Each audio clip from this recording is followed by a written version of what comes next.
আমার কলকাতা নিউজ, কথা হবে সামনাসামনি।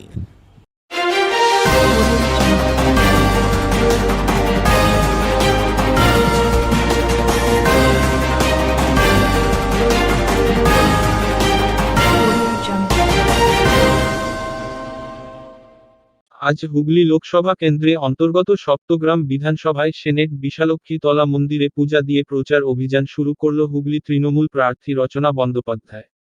তার সঙ্গে উপস্থিত ছিলেন সিঙ্গুরের বিধায়ক বেচারাম মান্না, ধনিখালির বিধায়িকা অসীমা পাত্র, সপ্তগ্রামের বিধায়ক তপন দাশগুপ্ত, হুগলি জেলা পরিষদের সভাধিপতি রঞ্জন ধারা সহ তৃণমূলের শীর্ষস্থানীয় নেতৃত্ববৃন্দ ও তৃণমূলের কর্মীরা।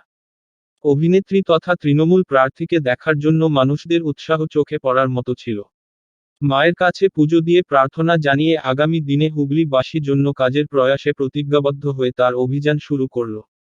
তৃণমূল প্রার্থী রচনা বন্দ্যোপাধ্যায় জানান, আমি হুগলিতে এসে মানুষের ভালোবাসা পেয়ে আপ্লুত। আগামী দিনে হুগলিবাসীর জন্য কাজ করতে চাই। যত দিন যাচ্ছে ততই অভিজ্ঞতা হচ্ছে। আগামী 5 বছর ভোটে জিতলে মানুষ আমাকে পাশে পাবে আশ্বাস দিলেন রচনা বন্দ্যোপাধ্যায়।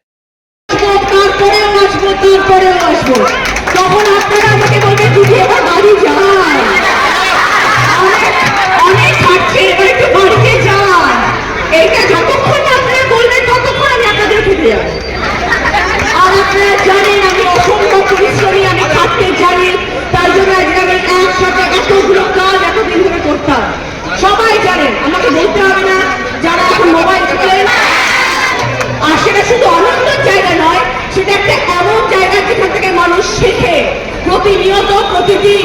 আজকে এই যে মেয়েরা এগিয়ে যাচ্ছে, তুমি কিছুটা হলেও দিদি নাম্বার 1 দায়ী।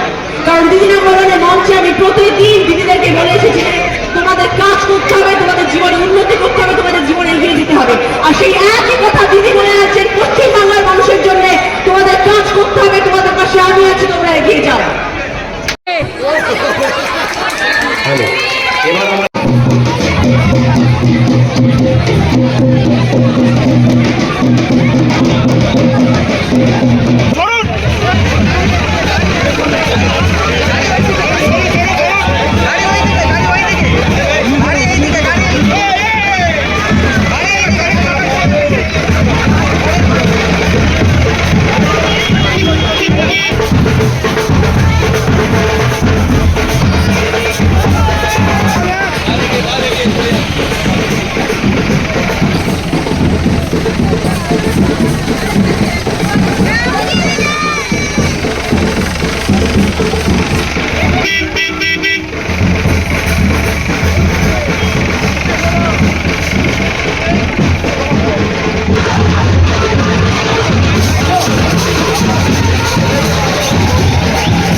দিদি নাম্বার 1 এ মানুষ পুরস্কৃত হয়, আপনাকে জেতালে কি মানুষ পুরস্কৃত হবে? হুগলির মানুষ কি পুরস্কার পেতে পারে? পুরস্কার পাবে, আমাকে পাশে পাবে, তাদের দুঃখ, তাদের যা যা অভিযোগ, তারা যা যা আমাকে বলতে চান সবকিছু বলার সুযোগ হবে, এতদিন থেকে পাইনি। মানে বিরোধীরা কি ঠিক করতে পারবে না বলে বলছেন? বিরোধী দল যে বিজেপি উৎসাহ রাখাচ্ছে, তারা তাদের কাজ করুক না, আমরা আমাদের কাজ করবো। আমি সবসময় বলে তারা যা ইচ্ছে করুক, আমরা সৎ পথে যাব, আমরা সৎভাবে কাজ করব, আর তবেই মানুষের মন জয়। দিদি যেটা বলছে মানুষের সাথে মানুষের পাশে সবসময় থাকতে হবে, সেইটাই কি মেনে চলবে? একদম মানুষের পাশে থাকবো, মানুষের সাথে চলবো, এবং উন্নয়নে আমার দিদি বিশ্বাসী, আমরা উন্নয়ন নিয়ে আগামী 5 বছর কি আপনাকে মানুষ সবসময় পাশে পাবে? সবাই পাশে। আমার কলকাতা নিউজ, কথা হবে সামনাসামনি।